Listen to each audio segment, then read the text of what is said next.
Yo les gars, Igor Chevalier de Strop Studio. Aujourd'hui, une petite quick vidéo pour vous montrer comment donner du punch à une snare. Donc, je vais vous montrer comment passer de ça à ça. Donc, juste avant de vous montrer ce que j'ai fait sur la snare, je vais juste vous montrer le routing. Donc, ici, j'ai ma piste de snare. Elle va dans un drum bus qui est là.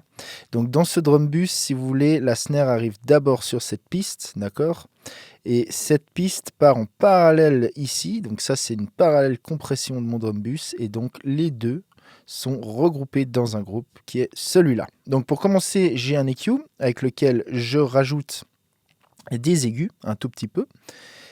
Ensuite, le nerf de la guerre, c'est lui, c'est ce bad boy, c'est le smack de Waves, donc c'est un transient designer, et avec lui je reshape comme ça l'enveloppe de ma snare, hein. Donc je rajoute de l'attaque à toc sur une duration assez courte, et j'enlève du sustain, je la rends plus sèche comme ça. Donc sans le smack, avec le smack. Donc après j'ai de nouveau un autre Pro Q avec lequel je rajoute encore un tout petit peu d'aigu aussi. Vous voyez que c'est genre un tiers de dB. Je vous fais juste écouter un coup la snare dans le drum bus avec les autres éléments.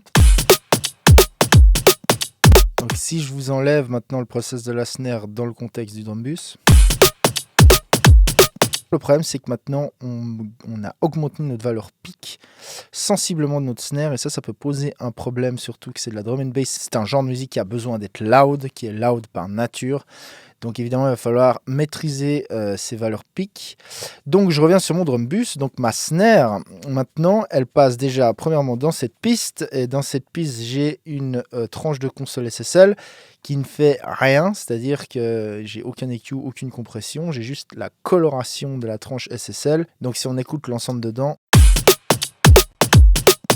vous voyez que par contre, je sature dans ma tranche de console, ce qui me rapporte des harmoniques. Ça crée comme une sorte de subtile saturation supplémentaire. Ensuite, cette piste va donc en parallèle ici. Donc ici, j'ai un glue compresseur de Ableton Live qui marche très bien, avec lequel je fais une parallèle compression. Tous mes éléments percussifs, plus ou moins, qui sont là, vont dans ce bus, et ce bus donc tame ces transients avec le saturate. Et comme vous voyez ici, je ne suis plus dans le rouge avant mon master.